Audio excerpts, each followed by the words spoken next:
Subscribe to Color Frames. Indian Premier లీగ్లో ఈసారి Mumbai Indians నిరాశపరిచింది. ఈ సీజన్లోని ముంబై ఇండియన్స్ 11 మ్యాచ్లలో జట్టు కేవలం 3 విజయాలు మాత్రమే సాధించింది. ఫలితంగా అఫీషియల్గా ప్లే ఆఫ్ల రేస్ నుంచి నిష్క్రమించింది. ముంబై పేలో ప్రదర్శనకు కొత్త కెప్టెన్ హార్దిక్ పాండ్యా కారణమని అంటున్నారు.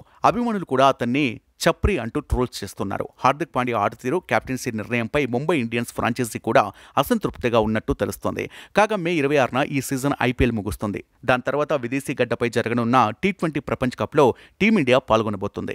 ఇప్పటికే జట్టు సభ్యుల్ని కూడా ఖరారు చేశారు. ఈ మెగా టోర్నీకి హిట్ మ్యాన్ రోహిత్ శర్మ నాయకత్వం వహించనుండగా హార్దిక్ పాండ్యా వైస్ కెప్టెన్గా కొనసాగుతాడు. ఇక కోహ్లీని సెలెక్ట్ చేస్తారో లేదో అన్న అనుమానాలను పటాపంచలు చేస్తూ బీసీసీఐ విరాట్ను సెలెక్ట్ చేయడమే కాకుండా ఓపెనర్గా ప్రమోట్ చేస్తుందంటున్నారు. దీంతో రన్ మిషన్ ఫ్యాన్స్ ఫుల్ ఖుషిగా ఉన్నారు. అంతా బాగానే ఉన్నప్పటికీ 100 కోట్ల మంది క్రికెట్ అభిమానులు షాక్కు గురయ్యే వార్త ఒకటి బయటకు వచ్చింది. కెప్టెన్ రోహిత్ శర్మ గాయానికి గురయ్యాడు. అతని గాయం చాలా తీవ్రంగా లేనప్పటికీ ఆందోళన కలిగిస్తోంది. రోహిత్ వెన్నుముక నొప్పితో ఇబ్బంది పడుతున్నట్లు తెలుస్తోంది. దీని కారణంగా రోహిత్ కోల్కతా నైట్ రైడర్స్తో జరిగిన మ్యాచ్లో ఫీల్డింగ్ కూడా చేయలేదు. అంతేకాదు సరిగ్గా బ్యాటింగ్ కూడా చేయలేకపోయాడు. కేవలం 12 బంతులు ఎదుర్కొన్న రోహిత్ 11 పరుగులు మాత్రమే చేయగలిగాడు.